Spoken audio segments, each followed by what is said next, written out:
Welcome to the Deep Dive. Our mission, as always, is to dig into some really challenging, potentially transformative sources, pull out the core wisdom, and basically give you a shortcut to getting your head around it all. Yeah, get you well-informed quickly. Exactly. And today, we're stepping into some, well, pretty radical territory, I'd say. Definitely. We're looking at this idea that the root of pretty much all human suffering, the anxiety, the fear, that constant tension, isn't really about our circumstances or our past even, but that it's generated right here inside the mind itself, our own operating system. It's a huge shift in perspective, isn't it? Because if you really look at human history, it's pretty clear we haven't exactly reached our peak development. Not even close, feels like sometimes. Right. And this deep dive is really built on the premise that to solve this huge, pervasive problem of suffering, we actually need something massive.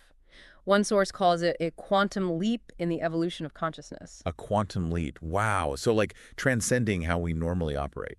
Exactly. It's about moving beyond our current mode. And this isn't just, philosophical dreaming.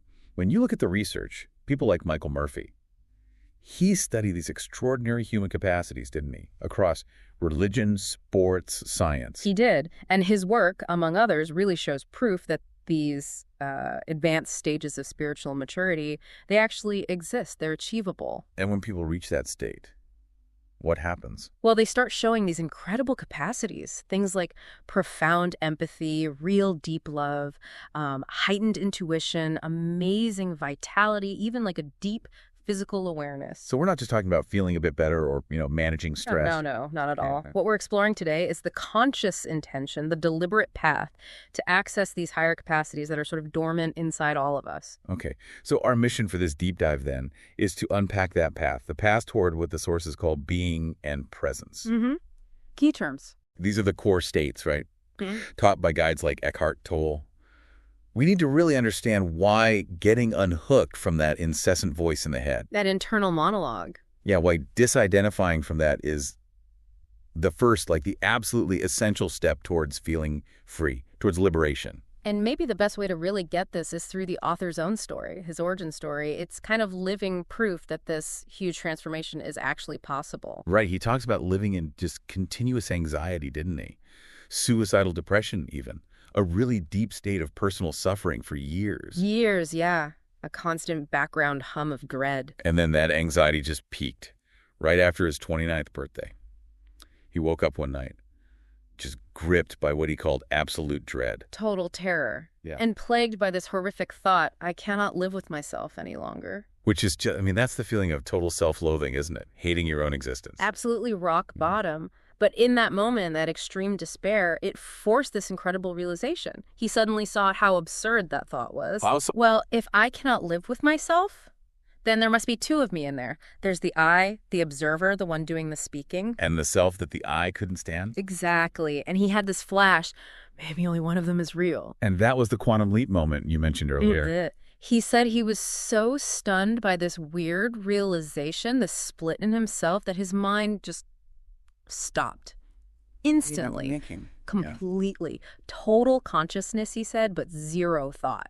Like the first time in his life he'd experienced inner silence. Wow. What did that feel like? He described this intense vortex of energy pulling him in, and then suddenly just profound, uninterrupted bliss, peace, like nothing he'd ever known.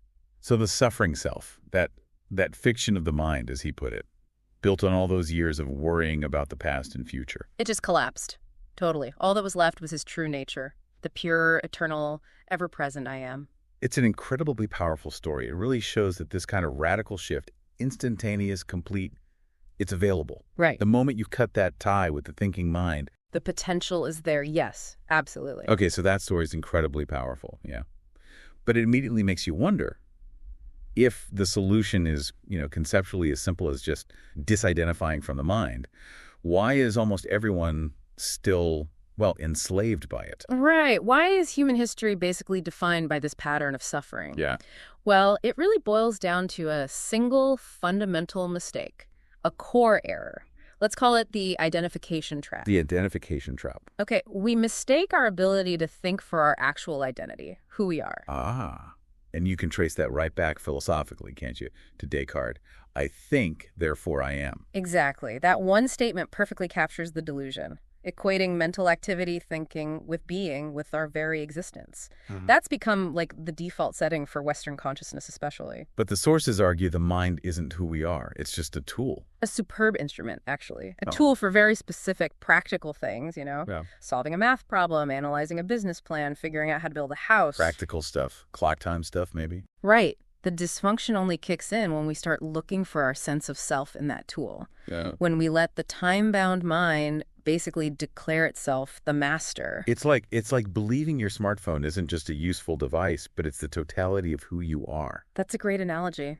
Yeah. You've become identified with the tool. So if that's the case, then most of us are basically suffering from an addiction to thought. The sources estimate, 80 to 90% of most people's thinking is just repetitive, useless, often negative, dwelling on criticism or worry. Yeah, just churning. And why can't we just stop it? Because it's compulsive. It's truly an addiction, and it's rooted in identity. How so? We get our sense of self, the ego, from the content of that relentless stream of commentary. The voice in the head. So the fear is, if I stop thinking, then I will cease to exist. That's the deep unconscious fear. It's terrifyingly simple. And that fear keeps the whole internal monologue going, the judging, the complaining, the scheming. And that endless monologue, it just relentlessly pulls us out of right now, doesn't it? Yeah. Out of the present moment. Absolutely. Which naturally brings us to the next big piece, the illusion of time. Because the mind and time, they're completely inseparable. So to be trapped in the mind is to be trapped in time. That's it. The mind compulsively lives almost entirely through memory. That's how it builds our personal identity, right? Who we think we are based on the past. Right. And anticipation. Looking to the future, which holds this false promise of salvation or fulfillment or happiness somewhere down the line. So the mind uses the past to define you, and the future to promise relief from that definition. Clever trick. Very clever. And deeply ingrained. This leads to one of the most, provocative ideas in the sources for me. Time, as we usually think about it, isn't actually precious. No. What's precious is the one point that's outside of time, the now. The now. Yeah. That's the only doorway, the only way to access that timeless part of ourselves, that being. That's the only point of access. Yes. Okay, let's make this really practical then. Yeah. We need to be super clear on the difference between clock time and psychological time. Crucial distinction. Clock time is functional. It's necessary. If I need to plan a presentation for next Tuesday, I use clock time. That's useful. Or if I look back at a mistake I made last year so I don't repeat it. Exactly. Constructive use of clock time. Learning from the past. Planning for the future. Practical logistics. Okay. So, using my calendar to schedule a meeting that's necessary, clock time. But if I spend the entire rest of the morning obsessing about what I should have said in yesterday's meeting... That's the dysfunction. That's psychological time. The insane burden. Got it. It's the incessant mental dwelling on the past which creates guilt, regret, resentment, holding grudges. Unforgiveness. Right. Or dwelling on the future, creating worry, anxiety, tension, dread. The mind just constantly seeks to cover up the aliveness, the mentality, the peace of the present moment with this heavy weight of past and future. And this whole structure, this time-bound thinking, is basically required to keep the ego going. Absolutely. The ego needs time. And let's define ego here, because it's not about healthy self-esteem, is it? The sources define it as the phantom self. The phantom self, yeah. It's a mental image built entirely on your personal history and cultural conditioning, and it's defined by a sense of lack, a feeling of incompleteness, and therefore endless seeking. It lives by that mantra, doesn't it? One day, when this happens or that happens, when I get the promotion, find the right partner, pay off the debt, then I'm going to be okay. Then I'll be happy. Then I'll be at peace. Always projecting into the future for release. Because the ego is defined by past identity and future fulfillment, the Grolam now, the present moment, gets completely denied. Or, at best, it's treated just as a stepping stone, a means to some future end. And that denial of the now, that's the core dysfunction, the root of all suffering, basically. Yeah. Denying the only moment that actually exists. That's the total reversal of truth that causes the suffering. Yes. Yes, all negativity, whether it feels like tension, stress, deep anxiety, guilt, bitterness, whatever form it takes, it's caused by accumulating the psychological time and denying the present. Unease and general anxiety. Too much future focus. Guilt, resentment, non-forgiveness. too much past focus. You're literally carrying ghosts around with you. Wow. If that endless negativity and searching is the default human condition, then, well, many of us are living out that parable, aren't we? The beggar's treasure. Ah, yes. It's such a powerful illustration. Tell it again. It's worth hearing. Okay. So there's this beggar, right? He's been sitting on an old wooden box by the side of the road for over 30 years. Every day, he just mechanically holds out his cap for spare change. Never feels like he has enough. Just getting by. Barely. Then one day, a stranger walks by and asks him, "What are you sitting on?" And the beggar says, "Oh, nothing. Just an old box. Been sitting on it as long as I can remember." Didn't even think about it. Nope. But the stranger insists, "Have you ever looked inside?" The beggar's probably annoyed, but eventually, grudgingly, he pries open the lid, and he's absolutely astonished. The box is filled with gold, pure gold. He'd been sitting on immense wealth the entire time, begging for scraps. The implication there is just huge, isn't it? Massive. It means that anyone who hasn't found their true wealth, which isn't money, it's the radiant joy of being, that deep, unshakable peace that comes from presence they are, in a sense, beggars. Regardless of how much material wealth they have. Exactly. They're looking outside themselves for scraps of pleasure or validation while they are literally sitting on their own internal treasure chest. The gold is within. Hashtag Tech3. The science and reality of being and presence.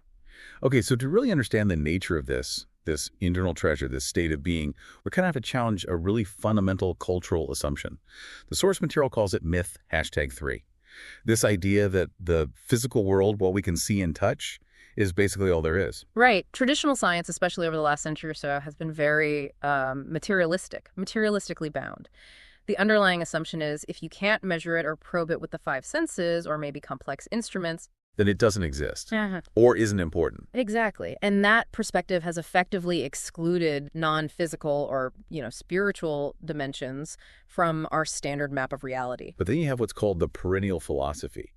This kind of consensus across different ages, different cultures. Wisdom traditions. Yeah.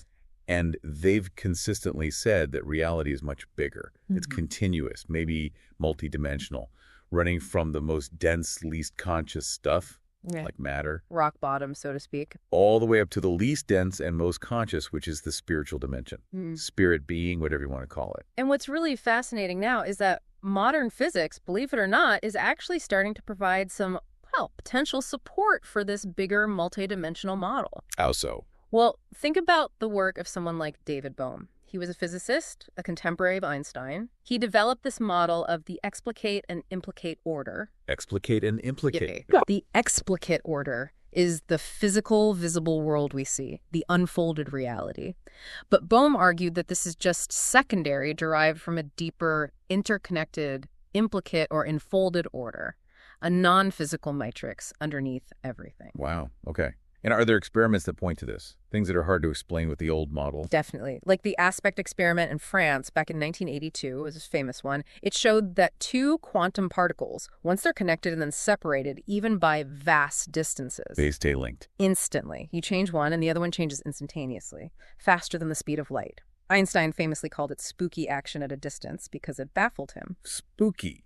Because nothing is supposed to go faster than light. Right. In our normal understanding of space-time. Exactly. So this superluminal connection suggests they're connected outside of our usual four-dimensional space-time. Some theorists see this as possible evidence of, doorways into higher dimensions. Doorways. The key takeaway, though, is that contrary to the old paradigm of separate objects, we might be fundamentally interconnected. And that full consciousness actually encompasses these non-physical dimensions, too. So seeing reality not just through the intellect, the mind, but through, the eyes of the soul, our being, the true self. Is that the ultimate goal of human development here? That's a good way to put it, yes. And that leads us right to defining the state we're actually aiming for. Enlightenment. Right. Big word, enlightenment. Yeah. What does it really mean in this context? Is it some superhuman achievement? We really need to keep it simple. Otherwise, the mind just grabs it and turns it into another goal to strive for, another future achievement. Okay. Simple. Enlightenment is simply the natural state. Your natural state of felt oneness with being. The Buddha actually defined it negatively, which is quite useful. He called it the end of suffering. The end of suffering. It's finding your true nature, beyond your name, beyond your physical form, beyond your history. It's realizing that felt oneness with being It's basically what's left when that whole psychological burden of time, past, and future is just dropped. Okay, so if enlightenment is the result, the end of suffering, what is the being that we're connecting to? What is being? Being, you could say it's the eternal, ever-present one life. It's beyond all the myriad forms, people, trees, animals, stars, which are all subject to birth and death. So it's the life underneath the forms. Exactly. It's the invisible, indestructible essence that gives life to every form, including you. And crucially, it's accessible right now as your deepest self, your true nature. How do I know it? How do I access it? You know it when the mind is still. When the thinking subsides, it's that simple, fundamental feeling of your own presence, that realization, I am, before you add anything to it, before I am this or I am that, just I am. That presence. The sources often deliberately avoid the word God, actually. Because over centuries, the word God has become so loaded. For many people, it's become empty or associated with rigid beliefs, dogma. It often creates a limiting mental image, doesn't it? Like an old man in the sky, maybe a judging figure. Yeah, it carries a lot of baggage, for sure. Right. But being, that's an open concept. You can't really form a mental image of being. It points directly to the experience, the felt presence, without the layers of belief or dogma. It makes it more immediately accessible. Okay, that distinction helps. Now, to really ground this, let's differentiate really clearly between your life situation and your actual life. This feels like where it gets very practical. Absolutely critical distinction. Your life situation. Well, that's the endless list of things on your mental clipboard, isn't it? Like what? Your finances, your job status, your relationship traumas, your health concerns, your past regrets, your future worries, all that stuff. That whole situation exists entirely in time past and future. Okay, so that's the mind stuff. That's the mind stuff. Your life, on the other hand, your actual life is now, always now. Your life situation is conceptual. Your life is real and eternal, happening only in this moment. But hang on. If, say, my boss just fired me or my relationship is falling apart, that feels like a very real external problem, not just an illusion or mind stuff. Isn't this kind of philosophy minimizing real hardship? That's a really important question. And the answer is no. It's not minimizing hardship. It's distinguishing between a situation and a problem illusion. Okay, explain that difference. A situation is just a set of circumstances, a fact in the present moment. Being fired is a situation. Our relationship ending is a situation. These things happen. Right. They require action, maybe dealing with practicalities. Exactly. A problem in this context means you are mentally dwelling on that situation, turning it over and over in your mind without any intention or possibility of taking effective action right now. And often unconsciously, you start making that situation, that mental commentary about it, a chronic part of your sense of self. I am the person who was unfairly fired. I am the victim in this relationship. So when I'm fired, that's a situation needing action. But when I'm lying awake 3 weeks later, obsessing over the injustice of it, replaying conversations, that's the mind-created problem. Precisely. The mind unconsciously loves problems because problems give the ego a stronger, often negative identity. I am burdened. I am a victim. My life is difficult. And if you're totally full of problems, mentally, there's no room for a solution, no space for creative action or possibility to arise. It sounds insane, but it also sounds completely normal, doesn't it? That's how most people operate. It is insane, but it's normal. Yes. And you can see this insight that problems are illusions of the mind most clearly in an emergency situation.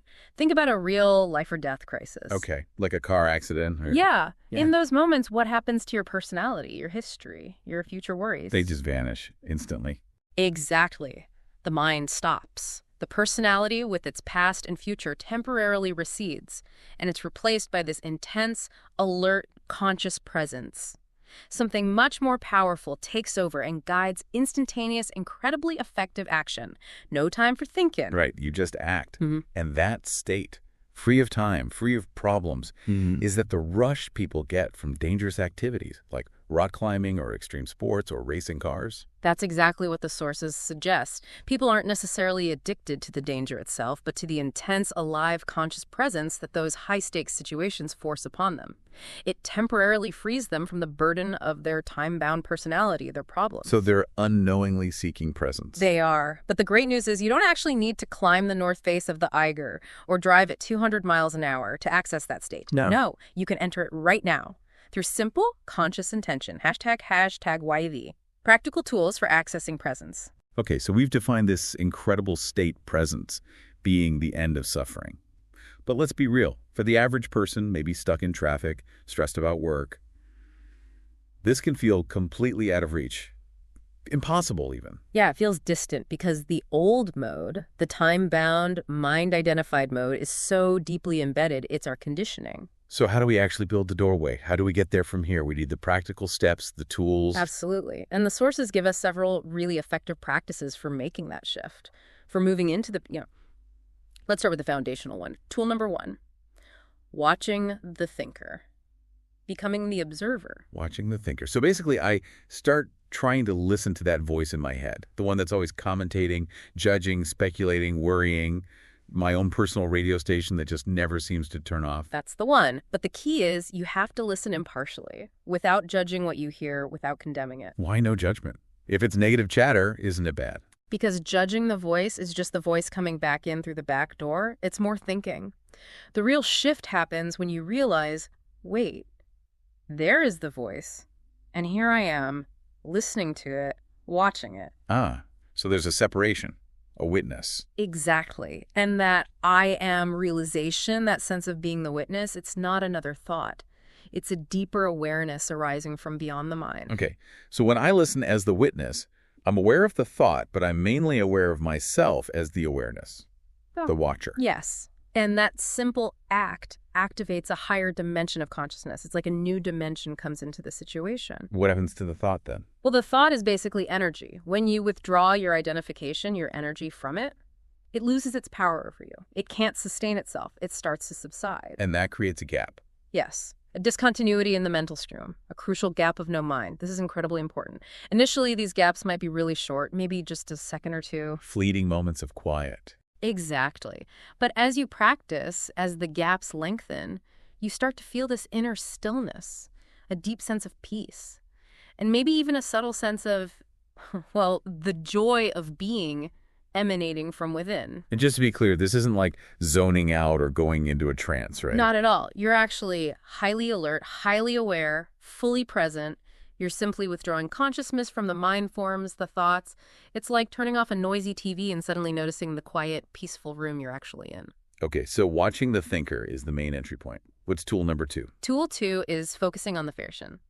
Now, often through simple meditation or just everyday practice, if watching the thinker feels too internal or difficult at first, this focuses more on the external world or just the raw data of the present moment. How does that work? Instead of watching the internal chatter, you deliberately, intensely direct the focus of your attention into the present moment, usually by engaging your senses fully. So this is kind of the essence of mindfulness meditation, but applied anywhere, not needing a cushion or chanting. Precisely. You take any routine activity, something you normally do on autopilot, just to get it done, like walking up the stairs, washing your hands, closing the car door. Things you don't even notice normally. Right. And you give that simple action your fullest attention. You make it an end in itself, not just a means to an end. How? What do I focus on? Be totally present to the raw sense perceptions. Feel the water running over your hands. Notice the temperature, the texture of the soap. Hear the exact sound the car door makes as it latches. Feel the muscles in your legs as you lift your feet up each step. Listen to the silence underneath the sounds. Ah, okay.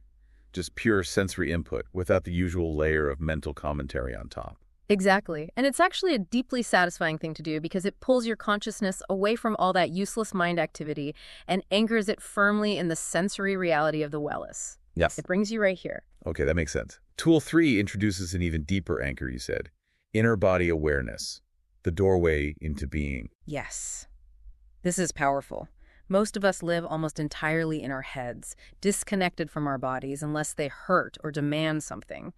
To be truly rooted within yourself, the sources say, means inhabiting your body fully, feeling the internal energy field of the body. Feeling the body from within. What does that actually mean? It's a way to reclaim the consciousness that gets trapped in that compulsive, useless thinking. You consciously bring your attention inside. You feel the subtle aliveness, the energy that permeates your hand, your arms, your legs, your torso. Not just the physical sensations like touch, but the life in it. Exactly. The inner body is that invisible energy field that animates the physical form. And the beauty of it is the body is always in the present moment. It can't be anywhere else. So by anchoring your attention there, you anchor yourself in the now. It keeps you present. And the sources mention a significant benefit here. Self-healing. How does feeling my inner body help with that? By bringing conscious attention into the body, you apparently greatly strengthen both the physical immune system and what's called the psychic immune system. Psychic immune system. Protection against negative mental, emotional energy fields, whether from other people or your own accumulated negativity. It's described almost as if every cell wakes up and rejoices when you flood it with conscious attention. The frequency of that inner energy field rises, making it much harder for lower frequency energies like fear or resentment to survive in your space. Wow. Is there a specific technique for this? Yes, there's a simple flooding meditation described. You lie flat, close your eyes, briefly focus attention on different parts of the body, hands, feet, arms, legs, abdomen, chest, head, feeling the life energy intensely in each part for maybe 10-15 seconds. Feel the aliveness in each part. Then let your attention run through the whole body a few times, like a wave from feet to head and back again. And finally, feel the entire inner body as one single, unified, vibrant field of energy. Stay with that feeling intensely present for a few minutes. It connects you very deeply. Okay, I can see how that would anchor you. Now finally, tool number 4. This one sounds heavy. Dissolving the pain body. It is heavy, but crucial. This might be one of the most startling insights in the source material. The idea that our deep-seated emotional pain isn't just, sadness or anger that we feel sometimes. It's something more. It's described as an actual semi-autonomous energy field, a residue of accumulated emotional pain from our entire past childhood suffering, traumas, hurts, and even collective historical pain inherited through generations. It lodges in our mind and body. A negative energy field. Like a parasite. That's exactly the analogy used. A parasite that lies dormant much of the time, but then periodically awakens and tries to feed. And it feeds on experiences that resonate with its own energy signature. It feeds on pain. So when it awakens, what happens? How do I know? It often manifests as a sudden shift in mood, maybe intense irritation, deep gloom, anger, or sometimes a compulsive desire to create drama, conflict, or negativity. When it activates, it tries to take you over, to become you temporarily, so that your thoughts, feelings, and actions will generate more pain for it to feed on. That sounds quite scary, actually. Yeah. How do you dissolve something like that? The process is vital, and it builds on the other tools. You must observe the pain body when it awakens. Become the watcher. Feel the energy field directly within your body. The tension, the unease, the anger, the sadness. Feel it fully. Okay, feel it. But here's the key distinction, right? Absolutely crucial. You must not let the feeling immediately turn into thinking. Don't start analyzing why you feel this way or who's to blame, or create a victim story around it, because that's the mind feeding the pain body. Just stay present as the witness, observing the raw energy of the emotion itself. Yes. That's the challenge, especially when the emotion is intense, like rage or deep grief. The mind desperately wants to jump in and create a story. But the moment you bring your conscious attention directly into the feeling, without mentally labeling it or judging it, just feeling the pure energy. You break the identification. You break the link between the pain body and your thought processes. A higher dimension of consciousness, pure presence, the watcher has come in. And that presence has the power to transmute the trapped life energy that makes up the pain body. It starts to dissolve it, turn it into light. So presence is like light, and the pain body is like darkness. Exactly. You are no longer feeding the parasite with the negative thoughts it needs to survive. This, the sources say, is the true esoteric meaning of alchemy. Not turning lead into gold, but turning suffering into pure consciousness. Wow. And there's a big obstacle here, isn't there? Something that keeps feeding this parasite. Non-forgiveness. Huge obstacle. Non-forgiveness is basically the mind clinging tightly to a grievance pattern. Blame, resentment, bitterness directed towards a person, a past situation, maybe even yourself, or just life itself. It keeps the past alive and painful. And actively feeds the pain body. So forgiveness isn't just some nice spiritual idea.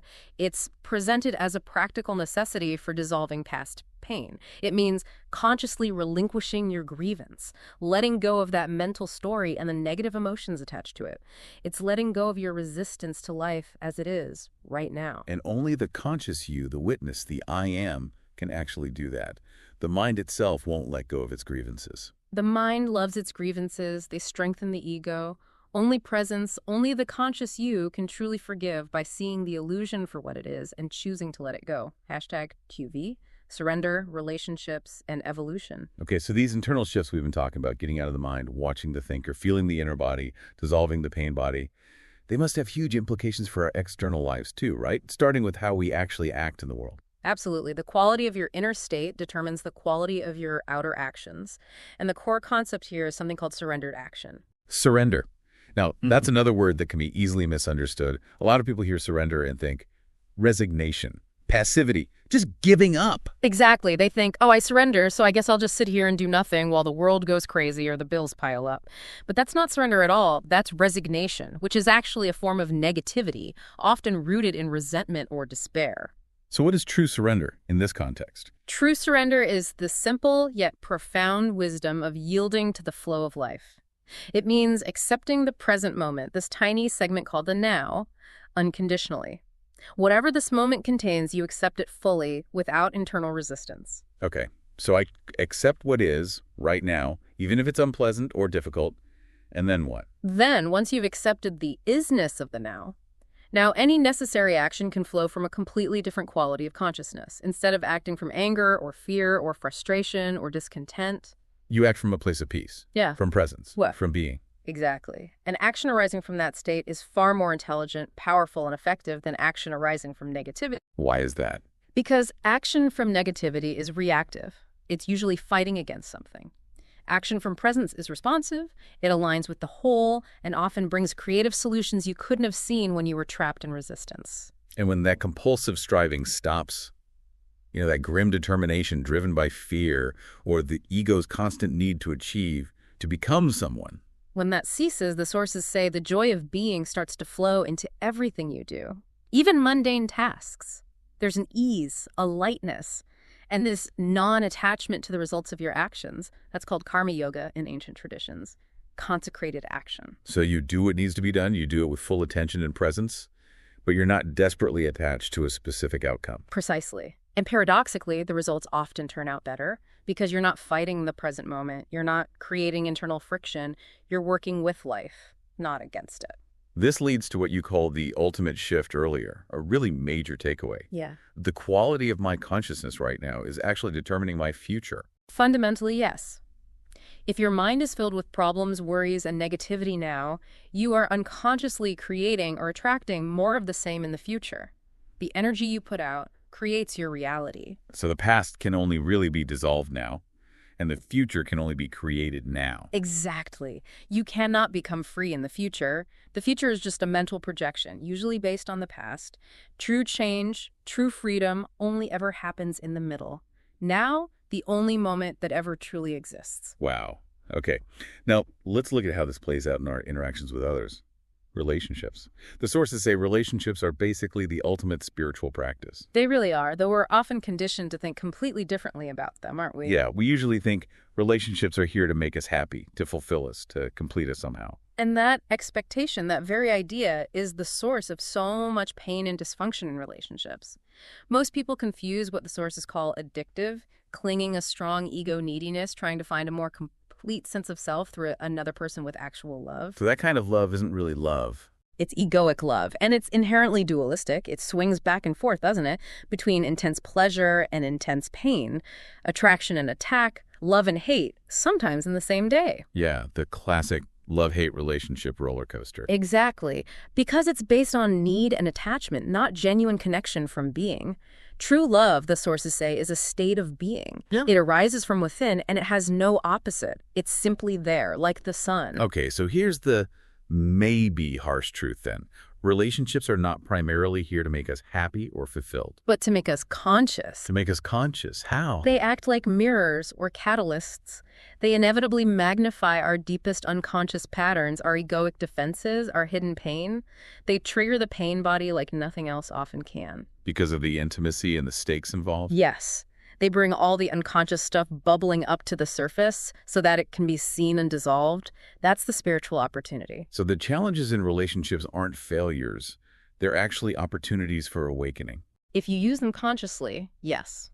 The greatest catalyst for positive change in any relationship, according to this view, is complete acceptance of your partner exactly as they are in this moment, without needing to judge them, change them, or fix them. That sounds incredibly difficult, Yeah. Especially if they're acting unconsciously or triggering my pain body. It is difficult for the ego, but think about it. If you react to their unconsciousness with your own unconscious reaction, getting angry, defensive, withdrawing, you just perpetuate the cycle. You both become unconscious. Right, the drama escalates. But if you can remain present, if you can be the knowing space, the witnessing presence, while the interaction is happening without reacting egoically, that presence is actually intolerable to the other person's ego patterns. It creates space.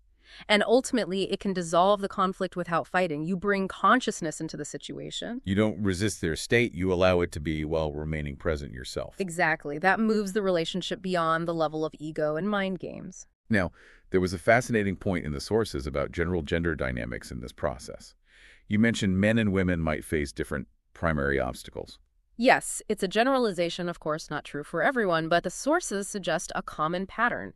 For men, the major obstacle tends to be the thinking mind, that relentless need for analysis, control, figuring things out intellectually. Getting stuck in the head. Getting stuck in the head. Whereas for women, the major obstacle is often the pain body, perhaps a deeper, more easily activated reservoir of collective and personal emotional pain. Interesting. And this leads to a surprising insight. Well, it suggests that, in a way, women might be naturally closer to enlightenment, closer to being, because it's often easier for women to feel, to be in their bodies, to access that intuitive feeling dimension, which is closer to being than abstract thought. Huh. Is there historical reflection of that? Some traditions think so. You know, the Tao, the ultimate source or reality in Taoism, is often described in feminine terms, the yielding, nurturing, all-encompassing mystery, the receptive principle. So you're saying, generally speaking, my wife might have an easier time accessing being than I do because she might be less trapped in purely analytical thought and more connected to her body's feeling intelligence. That's the implication, generally speaking. The typical male mind energy is often characterized as more resisting, wanting to control, maybe more rigid. Whereas being energy, the ultimate power, is described as soft, yielding, non-resistant, yet infinitely powerful qualities often associated traditionally with the feminine principle. It's about balance, of course, integrating both within ourselves. Fascinating point. Okay, let's zoom out now to the biggest picture, a quantum leap for humanity. We have to consider the consequences if we don't make this shift toward presence. The current egoic mode of consciousness is, well, clearly dysfunctional on a global scale. Dysfunctional is an understatement. The statistics are just horrifying, aren't they? The egoic mode, driven by identification with tribe, nation, religion, ideology, created unimaginable suffering in the 20th century alone. Over 100 million human beings killed by other human beings in wars and genocides. Mind-boggling. And that's just the human cost. Exactly. And the same egoic consciousness, with its greed, its short-sightedness, its disconnection from the whole, is now actively destroying the planetary ecosystem, our very life support system. So the sources are pretty blunt about this. They're saying this process of awakening isn't just a nice personal development project. It's part of a collective planetary transformation. And that this shift, this quantum leap in consciousness, isn't really optional anymore. It might be our only chance of survival as a species. That's stark. It is. We basically have a choice, individually and collectively. Enlightenment, this awakening, can be reached through intense suffering, what the sources sometimes call the way of the cross. Meaning life forces you into surrender. The pain, personal or collective, becomes so absolutely intolerable, so unavoidable that the ego cracks. You're pushed into letting go because holding on is just too agonizing. Or it can be consciously chosen right now. By recognizing the dysfunction of the time-bound ego, by understanding the illusion, and by consciously choosing presence. By relinquishing our attachment to psychological time and choosing to anchor ourselves in the now. So the critical question really becomes, how much more pain do we need? How much more suffering do we have to create or endure before we finally make that conscious choice? That is the question, isn't it? Wow. We have definitely covered a huge amount of ground in this deep dive. It's complex stuff, but the core message, I think, comes through quite clearly. Yeah, that true power, real freedom, it's found by cutting that illusory link, isn't it? The link between our core sense of I and the endless chatter of the mind. Exactly, and recognizing that the now, this present moment, is the only reality we ever actually have access to.